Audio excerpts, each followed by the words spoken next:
2년 동안 그 손자를 키웠어요. 2년 정도 하다가 사망에 이를 것 같다는 생각이 들더라고요. 받으면 한 300만 원 받아야 된다 생각해요. 근데 그건 택도 안 되고. 내 손자니까 안 받으려고 했는데 그냥 며느리가 통장에다 넣어버리더라고요. 그래서 정도. 안녕하세요. 73세 송재숙입니다. 안녕하세요. 60세 강수현입니다. 안녕하세요. 64세 서영미입니다. 저는 그냥 주부로 살았어요. 아기들 그냥 이렇게 교육시키는 거, 뭐 먹이는 거, 그런 거, 집안일 이런 거 하고 살았습니다. 저는 유치원을 한 1년 근무하고요. 그리고 이제 아이들 초등학교 때는 보습학원 아시죠? 보습학원 한 15년 운영했습니다. 네. 그리고 퇴직한 지는 한 6년, 7년 정도 됐고요. 네. 나이가 50세 후반 정도 되니까 학원 하는 것보다는 이제 나의 삶을 좀 살아야 되겠다 이런 생각을 했어요. 그러고는 이제 학원을 그만두게 됐죠. 저는 입시학원 운영을 한 35년 정도 했거든요. 그래서 입시학원 하면서 수학 강사로 했고, 그러다가 3년 전에 남편이랑 사별을 했어요. 그때 다시 학원을 하지 않고, 네, 그때 제가 하고 싶었던, 그때 못했던 거 이제 저를 위해서. 연금인데 제가 유족연금 받고. 저는 국민연금.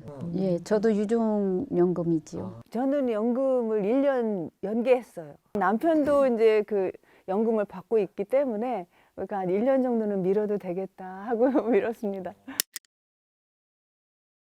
저 같은 경우는 남편이 이제 사별해서 안 계셔서 한 150 정도 예 쓰면 넉넉하더라고요. 그 연금액으로 그게 혹시 충당은 안 되죠? 되지요. 돼요? 예, 3 정도 받으니까. 유족연금 보통 반 깎여서 나오지 않아요? 저는 두 군데서 받아요. 남편이 그 유공자다 보니까 거기서 나오고 또 공무원 연금 나오고 그래서 300은 좀 넘어요. 저 쓰기는 충분해요. 저는 생활비가 이제 위로는 시부모님 모셔야 되고 아래로는 또 아가들이 있잖아요. 그래서 한 많게는 350에서 400 정도? 그리고 이제 제가 쓰는 그 생활비 정도는 뭐 250에서 300 정도면 될 것 같아요. 저는 이제 저한테 한 300 정도 쓰는 것 같아요. 연금은 부족하고요. 턱없이 부족하고요. 그래서 크게 재산을 남겨서 자식들한테 주겠다는 개념이 없어. 그래서 제가 여유 되는 것만큼 이제까지 했으니 지금부터는 저를 위해서 주로 뭐 배우는 데 많이 쓰고 있어요. 제가 드럼 음악을 좀 해요. 학원 다니고 뭐 이렇게 하다 보니. 그리고 이제 의료비가 나이가 있다 보니까 자꾸 검진도 해야 되고 또 아프면 가는데 별로 아픈 것은 많지는 않아요. 그래서 돈이 뭐 저한테 많이 투자는 안 되고 하여튼 음악에 쓰는 그런 돈이 좀 있어요. 좀. 저는 이제 취미생활하고 뭐 이런 데 돈이 좀 들어가더라고요. 그리고 또 모임 가면은 그전에는 그냥 막 갔는데 요즘에는 이제 뭐 머리도 좀 꾸며야 되고 뭐 이런 것들이 좀 들어가고 그다음에 또 취미생활 하는 거, 뭐 나를 위해서 뭐 뭘 배울 때 좀 제대로 내가 된 데 가서 배우고 싶고 뭐 이런 거. 저는 가족관계를 얘기하자면 아들 둘에다 딸 하나, 손주 둘이거든요. 그런데 저는 혼자 살아요.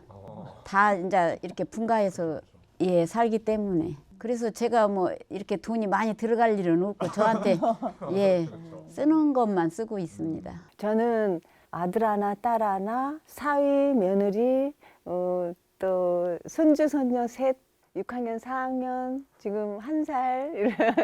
네, 아주 다복합니다. 같이 사세요? 아니요, 다 따로 지금은 남편하고 둘이 살아요. 저는 딸 둘이에요. 딸 둘인데 나이는 33, 30. 네, 큰 딸은 시집 갔고요. 그래서 큰 딸한테 아들 하나, 딸 하나 이랬고요. 그러니까 코로나가 왔을 때 그 남편이랑 다 같이 사위랑 한 집에서 살아.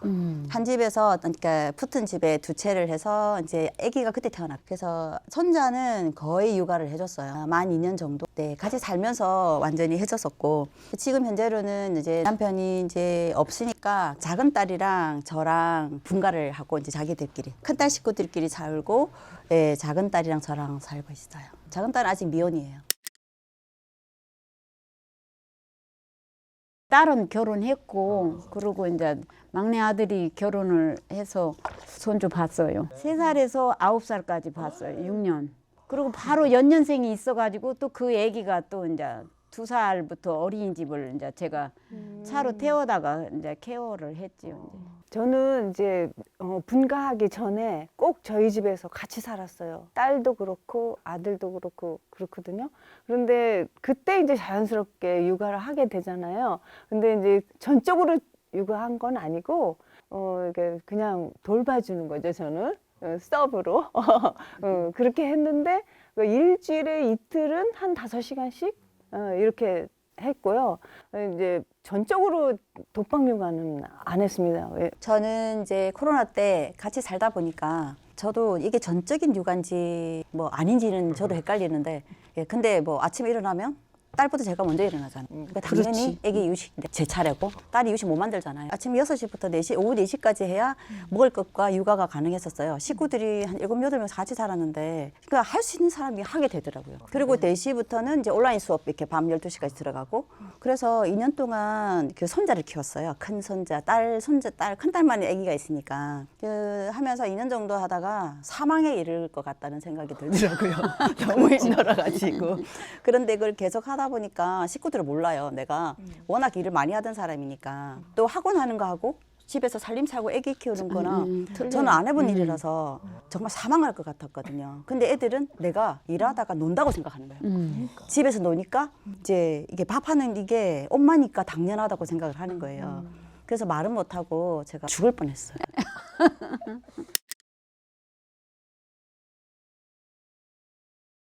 진짜 며느리가 직장을 나가니까 어머니 아무래도 제가 직접 고급 인력이에요. 그래서 직장을 좀 나가야 되니까 어머니가 안 봐주시더라도 다른 분하고 이렇게 같이 아기를 좀 케어해 주면 어떠냐고 물어보더라고요. 그래서 내 손자니까 안 받으려고 했는데 그냥 며느리가 통장에다 넣어버리더라고요. 그래서 그 뭐 한 장 정도 받아서 있었습니다. 저는 이제 월로 받지는 않고요. 그런데 이제 특별한 날 좀 많이 챙겨주더라고요. 예, 며느리도 그렇고 딸도 그렇고 그래서 이제 그 받아가지고 꼭 굴비 걸어놓고 이렇게 걸어놓고 이거 애들이 준 돈이니까 너무 귀하잖아요.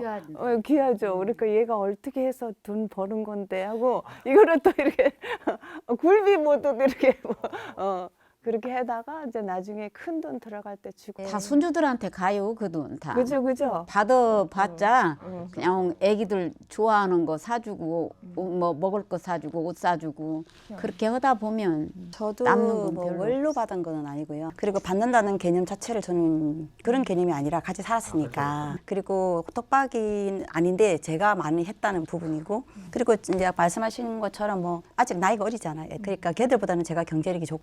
그러니까 받기도 그렇고. 그리고 이제 그냥 몰아서 이렇게 뭐 한 번씩 용돈 좀 많이 주고 뭐 그런 차원이고. 그리고 식구들이 이제 같이 육아를 다 하는 상황이 제가 제 시간이 하나도 없었던 게 그게 이제 그렇지. 애들한테 뭐 이걸 받고 안 받고의 개념은 생각해 본 적이 없는 것 같아요. 손주다 보니까 노동이라고 생각 않고 그냥 뭐 핸드폰 값 그 정도. 저는 이제 제가 그 애들 키울 때 애들을 이렇게 돌봐줄 때 그냥 봐주는 게 아니라 놀잇감 다 만들어가지고 아주 최선을 다해서 애를 보거든요. 예? 그래서 받으면 한 300만 원 받아야 된다 생각해요. 제 스스로는. 근데 그건 택도 안 되고 택도 안 되고 다른 사람이 아마 그렇게 육아를 한다 하면 최소한 100만 원 정도, 100만 원, 150만 원? 이 정도는 일주일 내내 했을 때 그 정도는 받아야 되지 않나 이런 생각이 들어요. 네. 만약에 안 받는다 그러면은 애들한테 오히려 더 부담 예. 주고 늘 안 줘도 돼라는 걸 이렇게 심어주면은 의뢰 안 줘도 돼라는 게 머릿속에 박히게 되잖아요. 이렇게 되면은 오래 가기 힘들잖아요. 그러니까 저는 받는 게 맞다. 그리고 계약이 돼야 된다. 계약이 돼요. 왜냐면 그 제 주위에 독박 육아 하시는 친구들 있거든요. 나중에는 식모살이처럼 살게 되는 이런 상황이 벌어져서 돈도 그건 못 받지, 자기 너무너무 힘들어하지, 나중에는 무릎 양쪽 수술하지, 이렇게 하고 나중에는 며느리 안 보는 이런 상황이 벌어지니까 나는 계약이 필요하고, 그리고 그거는 할머니가 필요해서, 정말 할머니가 너무 귀엽고 사랑스러워서 아기를 봐줘 이런 상황이 돼야지, 며느리가 그냥 맡겨가지고 이게 나몰라라 하는 그건 아니고, 항상 며느리나 딸이 그 주가 돼야 되는, 아기가 할머니가 주가 아니고 아기 엄마가 주가 돼야 되는, 그렇죠. 양육자가 그렇게 돼야 된다. 그럼, 예, 예. 그냥 나몰라라 하는 건 아니다. 돈도 받아야 된다. 네, 맞죠? 저도 엄마 그렇게 엄마 생각해요. 아빠가 맞아요. 없을 때만 네. 할머니가 도와주지. 맞아요, 맞아요. 네. 이 애기들 교육이라든가 모든 것은 다 주 엄마 아버지가 해야 돼요. 그러니까 할머니가 오버를 하면 안 된단 말이죠. 그렇죠. 예, 그거는 그죠? 그래요. 예, 할머니가 뭐 네, 야단을 맞아요. 친다든가 뭐 훈육을 한다든가 이거 아 안 돼. 그거는 아니지. 아니지, 그죠? 저도 그렇게 생각해요. 제가 같이 살 때도 이제 아기를 이렇게 우리 사이가 예민해서 잠을 자주 못 자니까 깬다고, 이제 잠도 제가 데려가면 잠이 안 되겠냐고, 자기 독자라 했잖아요. 귀하게 자랐어요. 그러니까 예민해서 잠을 못 자는 거예요. 그러니까 저는 이제 엄청 아기 때 엄마랑 아기랑 스킨십이 굉장히 중요하다고 생각하거든요. 그래서 절대 안 돼. 잠은 못 자도 데리고 자. 그래서 이제 100일의 기적이라는 것도 겪어보고, 예, 뭐 그런 식으로 하다가 아까 말씀하신 대로 이제 만약에 경제력이 된다면, 경제력이 안 되면 또 부모니까 또 그럴 게 있는데, 경제력이 된다면 이게 어떤 가치를 둘 수가 없는 할머니의 양육이잖아요. 그리고 또 이제 젊은 사람의 일년과 저희들의 일년은 천지 차이예요. 그래서 저는 항상 그 개념을 생각을 하거든요. 그래서 지금도 이제 그때는 우리가 다 가정에서 있던 시간이라서 제가 그렇게 했는데, 지금은 그냥 눈 감고 되도록이면은 이제 너희들이 해 이제 그것도 이렇게 아까 오버를 하지 말라고 하셨는데, 제가 오버를 하는 것도 있거든요. 놔두면 잘 할 수 있는데, 이게 제가 유식을 잘못 그려서 손자를 굶기지 않을까, 뭐 이런 저의 지나친 염려 때문에 좀 이때까지는 일어났던 일도 많았던 것 같고, 그래서 지금 제가 좀 많이 이제 그들도 경험을 해봐야 둘째, 셋째를 잘 키울 거 아니에요. 엄마 할 일 없으니까 애기나 봐줘가 아니라, 엄마가 정말 소중한 일이 있음에도 불구하고 애기 좀 잠깐 봐주세요라는 이렇게 생각 자체가 다른 거거든요. 애기들이다 보니까 밖에 막 나가잖아요. 나가면 뛰어다니다 보면 넘어져서 막 무릎이 깨지고, 또 뭐 이렇게 뭐 타다가 막 어디가 다치고, 그러면 이제 애들한테 보기가 미안하더라고요. 자식들한테 보기가 미안해서 조금 다쳤을 그게 조금 제가 좀 그렇더라고요. 저는요, 아기 어렸을 때 우리 애들 키울 때는 이렇게 포대기를 해서 포대기를 막 2개씩 하고 일을 했어요. 그런데 요즘 애들은 포대기가 없잖아요. 근데 그 아기를 업었는데, 업고서는 이제 한 손으로 문을 여는데 아기가 이거 문을 퍽 찬 거예요. 척가지고 내가 무게중심을 잃어가지고 뒤로 넘어졌어요. 아이고. 그래가지고는 병원에 가고 막 난리 나가지고, 근데 딸하고 사위가 화를 하나도 안 내고 눈물을 머금고 나를 바라보고 있었어. 엄마, 집 병원에 빨리 가자. 엄마 이상이 있을 거 하면서, 그럴 때 정말 피눈물 아시죠? 눈물을 뒤로.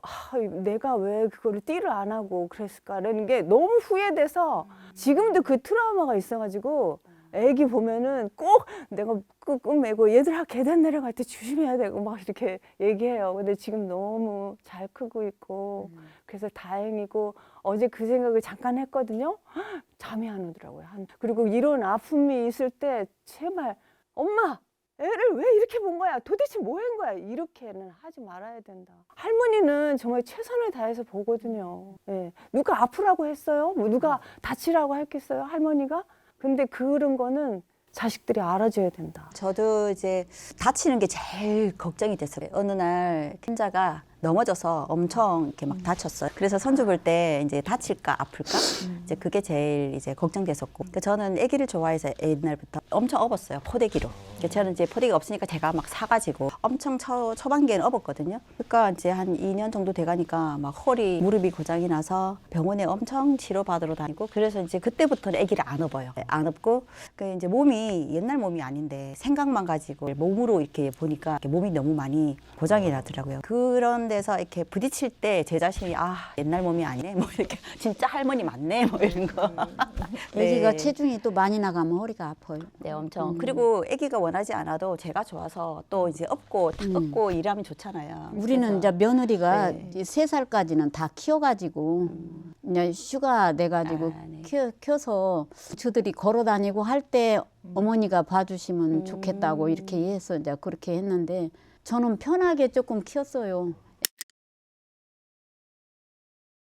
봐줘야지요. 당연하지요. 예. 저는 제 몸이 허락해야 봐줄 것 같아요. 그리고 또 그냥 봐준다고 해서 봐주는 게 아니고 0세부터 3세까지는 가장 중요한 시기잖아요. 그때는 할머니보다 엄마가 훨씬 더 중요하거든요. 그래서 그때는 봐달라 그래도 안 봐줄 것 같은 생각이 들어요. 그냥 옆에서 서브만 해줄 그런 정도고 그리고 좀 자유로워졌을 때 건강상이 괜찮을 때 그때는 이제 무조건 봐줘야 되는데 그렇지 않으면 안 봐주는 게 오히려 낫다라는 생각이 들었어요. 아니, 지금은 육아휴직이 있잖아요. 이 젊은이들이. 그래서 3년 동안은 그게 있더라고요. 그래서 한 3살까지는 엄마가 키우고 그 뒤로 이제 할머니가 옆에서 돌봐주는 거. 저는 그렇게 생각해요. 저희 딸은 여기가 휴직이 없는 직업이에요. 똑같은 상황에서 다시 돌아간다면 물론 제 건강이 허락한다는 가정하에 그 장니 저는 그래도 봐줘야 된다고 생각하거든요. 왜냐면 30살 정도 되면 아기를 놓는데 거기서 자기들 꿈이 끝난 게 아닌데 현실 자체가 육아도 하면서 자기 꿈도 쫓아가면서 단순히 뭐 돈을 버는 경제적인 문제가 아니라 자기가 하고 싶은 일들을 한참 제가 60이 넘었는데도 제 거 하겠다고 난리인데 지금 저희 딸 같은 경우는 이제 안 봐주면 자기가 직업을 계속 할 수가 없는 직업이란 말이에요. 그래서 저도 이제 당연히 돌아가면 봐줘야 되고 그래야 걔들도 꿈을 꾸면서 결혼도 하고 아기도 낳고 이렇게 인구가 적은 이 시점에 애국도 하고 매달 300만 원씩 주는데 손주를 평일 내내 봐달라는 며느리 아니면 딸. 대 용돈 한 푼도 안 주는 대신에 자잘한 부탁 하나도 안 하는 며느리고 딸. 저는 1번인 것 같아요. 그거는 왜 그러냐? 정이라는 게 있잖아요. 근데 2번은 정이 없어요. 예, 좀 쌀쌀 맞잖아요. 그것 때문에 저는 느낌이 1번이라고 생각을 하네요. 근데 이제 저는요 쌀쌀맞다고 생각할 수도 있어요. 그런데 할머니는 정서적으로 안정이 되게 사랑을 많이 줄 수 있지만 애한테는 부모가 훨씬 낫거든요. 그래서 매정하지만 오히려 나한테 신경 써서 내가 건강하고 내가 올바로 살고 그렇게 살면 애들한테 오히려 도움이 될 거다 생각해서 저도 2번이에요. 너무너무 손주를 사랑하지만 그렇게 되면 제 삶이 없거든요. 그래서 저는 이제 딸 둘 키우면서 충분히 육아를 넘치게 했다고 생각하거든요. 그래서 이제 내가 남은 세월은 선택해야 된다 그러면 저한테 바칠 것 같아요.